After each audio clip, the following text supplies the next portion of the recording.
Magandang hapon Pilipinas, magandang hapon buong mundo at ang lahat po na naaabot ng The Radio Inquirer 990 DZIQ. And of course, we are also seen via the ABS-CBN TV Plus Channel 18 Black Box. Of course, ang ating Inquirer 990 television, no? And we're very happy. It's a beautiful Wednesday afternoon. Kahit po bagyo, kaluluwat kanan, at medyo gloomy rin ang ating panahon ngayon. It's midweek. Napakabilis nga po ng panahon. Welcome to Your Wealth, Your Health, ang inyong pinakapaboritong health program dito lamang sa Inquirer 990 Television. And by the way, we would like to announce also that we are on Radio Inquirer 990 AM. Kayo pong mga nakatune in sa inyong AM band. Also, we are Facebook Live, Radio Inquirer at Inquirer 990 Television. We are also on Twitter at DZIQ990. And we have a website. You can check that out at radio.inquirer.net. And of course, for our text line, dito po ay dito natin ina-announce ang ating mga papremyo, ang ating mga pa-contest ngayon, no? Medyo we're jam-packed here at the Araneta Coliseum. Ganun, you know? We're all here. We have a lot of guests, special guests po dito sa ating radio booth, and maya-maya lamang, and we will be enjoying our discussion for this afternoon dahil naku, mga mahihilig magpa-beauty. Naku, girls and gals, para sa inyo talaga lahat ang aming mga pag-uusapan ngayong hapon. Kaya stay tuned. Huwag niyo pong gagalawin ang inyong mga channels. Alright, so we're also in Inquirer 990 TV on test broadcasts, DTT Free TV, DJ Boxes, Channel 18 or Channel 16 on ABS-CBN Box, Channel 8 or Channel 9 rather on RCA, Channel 23 and other boxes, and Digital Terrestrial Television, DTT. Yan po ang ibig sabihin ng Digital Terrestrial Television or DTT. O hanapin lang ang Inquirer 990 Television sa inyong mga beam channel.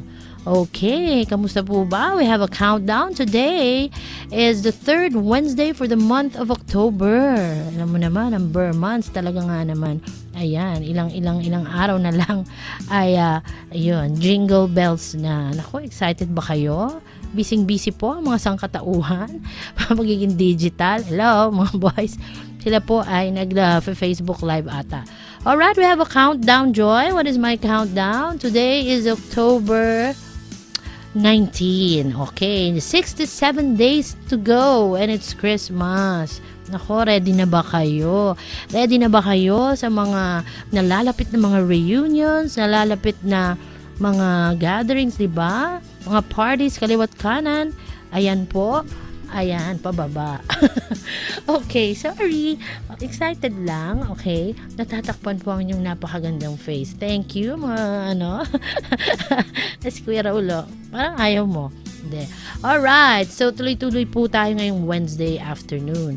And of course, hindi ko na patatagalin bago yan, no? Kasi tayo po ay dinadagsa ng mga join ng mga contest natin dito, brought to all of us by the True Skin and Hair Clinic, of course, and Derm Clinic. Tingnan niyo po sa aking likod.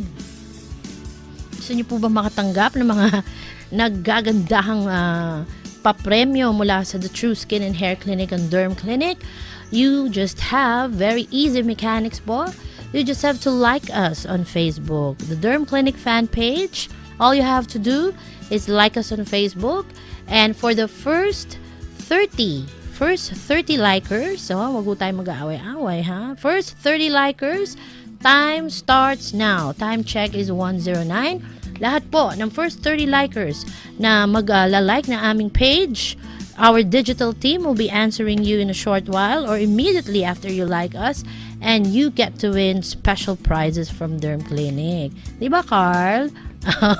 Welcome, Carl. And of course, ang nagbabalik na but smile ka naman, baby. Yung aking napaka-efficient na deputy, Miss Nikki, is in the house at siya po ay magaling na. Amen. Diba? There is really healing, no? Kaya pinag-pray namin si Nikki, eh. Okay, so today, of course, is Wednesday. Usapang pagpapaganda naman to, mga kapatid. Ako, Parang gusto ko yan. Gusto ko yan. And ito pong ating mga televiewers, ating mga listeners, ating mga live streamers. Eto na po yung inyong mga talagang sobrang patong-patong na ng mga comments and text messages on how to really be beautiful this last quarter of the year.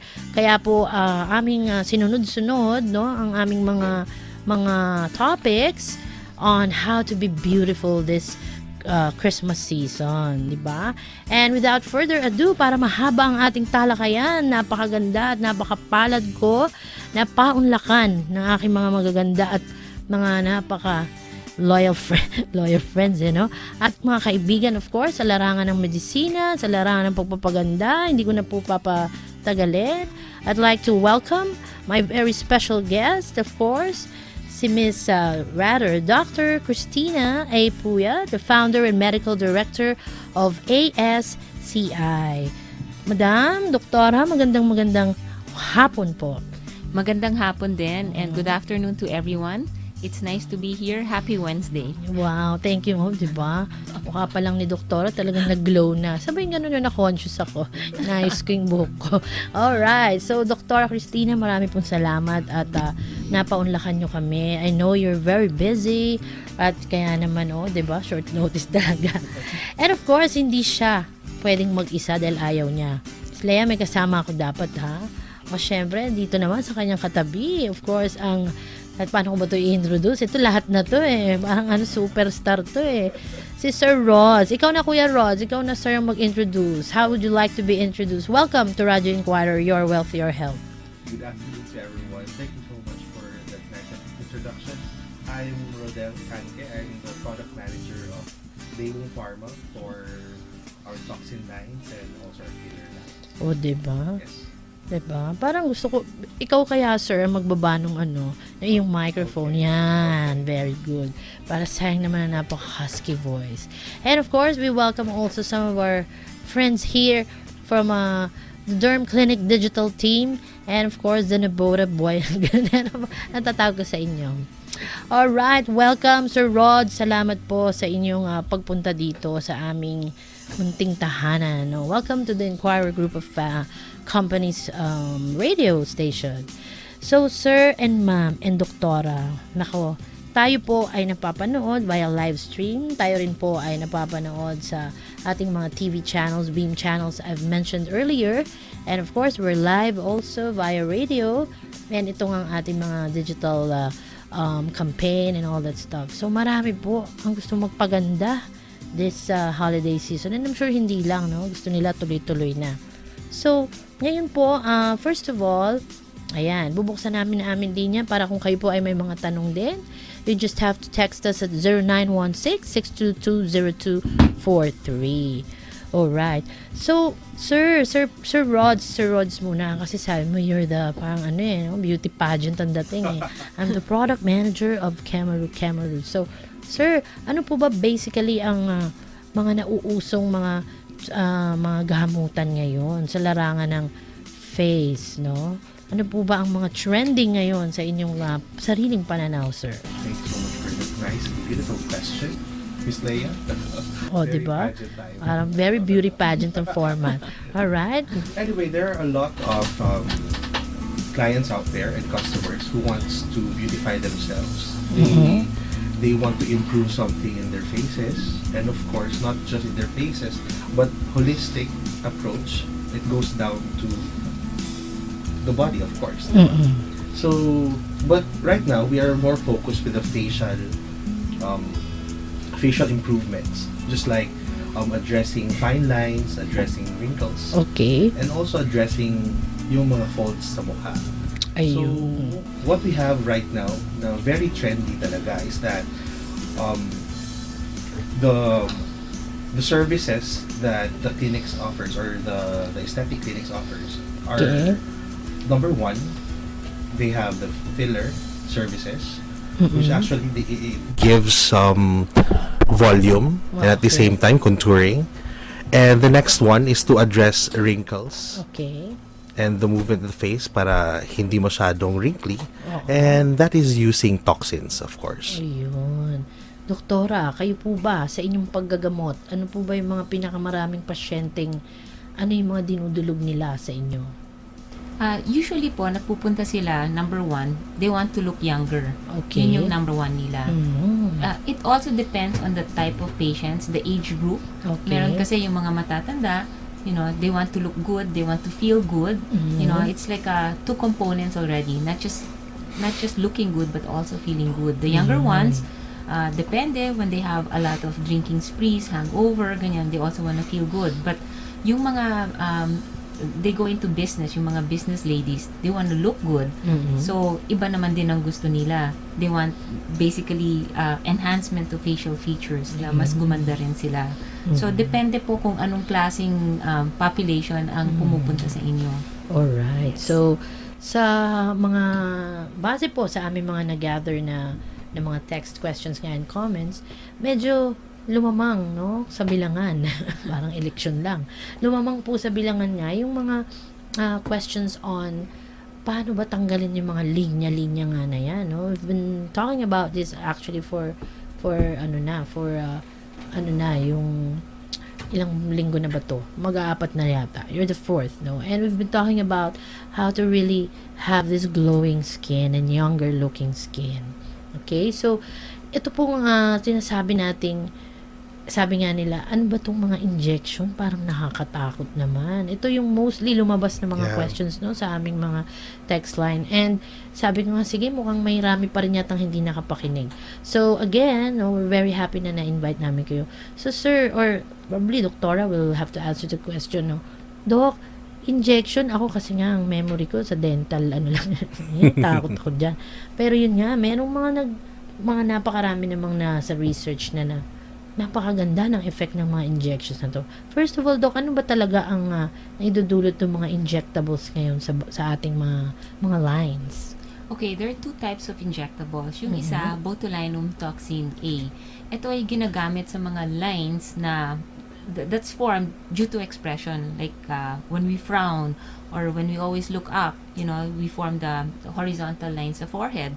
So, yung mga lines na ganon, dynamic lines, yan ay usually nai-improve siya ng injection ng botulinum toxin. Hindi naman siya nakakatakot kasi yung toxin, pag in-inject yon, we only inject a very small amount, and that small amount is injected through a small gauge syringe. Parang it's only a gauge 30.5 syringe or even smaller. So, halos wala siyang pain. At kung in-inject mo siya ng dahan-dahan, hindi mo halos maramdaman yon. Hindi siya yung injection ng mga bakuna or yung ibang klase ng injection na medyo malaki yung size ng needle na ginagamit. Okay. So, okay pala yun. O, ayan. Teka muna. Mukhang kailangan pa rin nating kumbinsihin, no? Kasi nga, may mga takot, no? Takot, sabi nila, teka muna, ba yan? Ano ba yan? Facelift ba yan? O ano? Kasi nga, sabi nila, ang mga Pilipino nga daw, parang mas nahihiya sila na sabihin na may pinagawa sila. Compared to other countries, they're very proud na, I went through this kind of facial treatment, no? Either fillers or something. I went to this, proud sila. They tell their friends, no? Pero culturally, dito sa atin, parang hindi yata ganun ka-welcome ang mga ganyan. So, Doc, sabi mo nga, very slight ba ang epekto nung injection? Depends kasi. There are different techniques of injecting your botulinum toxin. Merong intramuscular, merong intradermal. So, depende rin sa pag-inject mo, yun ang result na makukuha mo. Pag in-inject mo yung diretso sa muscle, tapos masyadong mataas na dose, nare-relax talaga yung muscle na yun. Pero kung konti lang yung dose na nilalagay mo, and then you inject superficially, nare-relax lang ng parang natural lang yung dating niya. So, depending on the skill of the doctor and how you inject the product, you can also derive at the outcome that you want to do. Ayun, kita mo. So may mga parameters yun, hindi lang pare-parehas bawat tao, pare-parehas lang yung pag-inject nun. Oo. So kailangan tingnan mo kung paano ka magtaas ng kilay, kung paano ka mag-frown, Oo. kung paano ka mag-smile, kasi yun yung mga area or points na iti-treat mo. Ayun. Mm-mm. So, Doc, halimbawa ako, bilang isang ordinaryong mamamayan, diba? Halimbawa ako, gusto kong magganyan, no? Siyempre, ang una kong gustong malaman gaano ba ka-safe ito? At paano ba malalaman ng isang, yun nga, gustong magpaganyan na safe ba talaga yan? Baka mamaya kasi i-inject sa'yo no? I think din natin kailangan nating i-comment ang mga tanong nilang ito para at least magkaroon sila ng confidence, so to speak, dito sa mga ganitong klase ng gamutan. Actually, super safe naman ang botulinum toxin A. It started a long time ago. Okay, nakita yung toxin na to sa mga lata. Okay, it grows kasi under anaerobic condition. Pagkatapos na-discover siya, ginamit siya, and in fact, ang unang indication niya is for spasticity. Tapos nakita nila na habang inaayos yung paninigas ng muscle ng husto, like for example, cerebral palsy or ganyan, napansin nila accidentally, the carothers found out na they were fixing the eye condition. And what happened was, nakita nila na eventually nawala yung mga wrinkles. So yung nakita nila na yun ang naging side effect, ginamit na siya ngayon as indication for that. Now, what we're injecting is really small amounts or maliliit lang, mababang units. So, since mababa yung units na ginagamit natin, malayo siya para ma-produce yung effect na lethal. Usually kasi, less than 100 units lang or minsan buong 100 units, buong mukha na yung nagagamit doon. Ngayon, kung na-paralyze ka, may spasticity ka, pwedeng makagamit ka pa nga ng 2 bote noon, which is about 200 units, safe pa rin siya. There has been a lot of studies and it's evidence-based na safe naman gamitin itong botulinum toxin. US FDA approved na rin ang botulinum toxin. So, wala naman pong problema doon. Okay, ulitin ko yan. Wala naman dapat ipangamba. Safe po, US FDA approved. O, diba? Meaning, sumailalim sa matinding pagsusuri ang ganitong klaseng mga gamutan ngayon. Kasi yung iba, enjoy na enjoy. Yung iba parang apprehensive pa, diba? So, kayong mga may questions yan, I hope we were able to answer your questions on the safety, no, and the credibility of these kinds of treatments, no? At saka, bago naman yan ma-release din, like these products, dumadaan din yan sa regulatory board natin. Ayun. Meron din tayong FDA sa Philippines Of course, yeah. So, kung wala yon, then you should be worried about the product or the treatment. So, you have to know also na approve yung mga ginagamit sa inyo. O, yun naman pala, mga kabaro ko. Let's go and be beautiful na. Diba? Sir, kayo po, syempre, no, tayo ay believer, I'm sure, ng itong Yes. mga ganitong klaseng gamutan, no? As a product manager, ano po ba mga guidelines na binibigay nyo? Especially, of course, do you sell directly to patients or syempre sa doctors po, diba? Dahil ganun. But, what is really the heart of the product, so to speak, for your target market? Actually, the target market for this one are yung mga customers or yung mga target market natin who wants to beautify themselves. Yeah. Okay? But it doesn't end there. Of course, hindi naman ang maganda sa kanila ay maganda sa paningin din ng iba. So they need to go to a healthcare professional, a reputable dermatologist, a reputable medical practitioner who can provide the best service. Ayun. That's why we have a number of clinics which can offer this kind of services. So, Sama ba derm clinic dyan? of course naman talaga. Diba? Kasi tama yan, no? Dahil sabi nga ni Doktora Puyat here is injection yan, no? Kailangan sinusuri, no? Kung depende kung anong skin condition or facial condition meron ng isang pasyente. Can you expound on this, Doc? Kasi may mga prerequisites para mag-inject ka rin, no? Unang-una, kailangan uriin mo yung pasyente. You have to take yung medical history niya. kung ano yung mga gamot na iniinom niya. Hindi lang naman kasi pagpunta sa'yo, mag-inject ka lang kaagad. Oh. You have to know everything about the patient. Because of course, patient first before anything else. Amen. Okay. Oo, dapat ganun talaga. Oo. So, kailangan malaman mo lahat ng contraindications and indications. At kung may contraindications, hindi mo gagawin. Iko-correct mo muna yun. Ayun. Like for May example, mga pamantayan. ang pasyente nagpunta sa'yo, meron siyang amyotrophic lateral sclerosis, meron siyang condition, neurologic condition, hindi mo na siya bibigyan or i-injection na ng botulinum toxin. Sa ordinaryong language, Doc, ano yung yung ganung klaseng kondisyon? Halimbawa, meron silang sakit na apektado yung brain nila, Oh. or yung muscles, or yung conduction ng paggalaw ng mga muscles, hindi mo dapat inject yun. Okay. O, tingnan nyo. That means, before undergoing that kind of beautiful beauty treatment, kailangan nga masuri tayo ng, sabi nga ni Sir Rod, from the hands of a trusted dermatologist, no? Skilled. So, meaning, para ring ito, no? Talent, tama ba? Kailangan, Yes. pinapractice ba ito? You have to go through training and series of further studies, no? To perform this kind of new, no? We consider this new treatment po ba, Sir Rod? Actually, it's not really a new treatment because it's been here for a number of years now. But as you have mentioned, these doctors should be trained. Kaya ang mga doktor na to na nagpo-provide ng ganitong service, they invest in with the Further number of education, studies, yeah. like research. Then they go abroad pa to do the workshops and trainings. Further education. Yes, talaga. further Continuing medical education. That's right. Tama. Kasi Oo. hindi lang siya ini-inject Kailangan yung doktor may alam din. Oo. Like for example, alam niya dapat yung anatomy ng pasyente. Alam mo, like when you're injecting, halimbawa ako nag-i-inject, hindi ko nakikita yung mukha lang, nakikita ko yung bawat muscle sa loob ng balat. So, ita-transform mo yung patient into a live anatomy patient. So, merong proseso.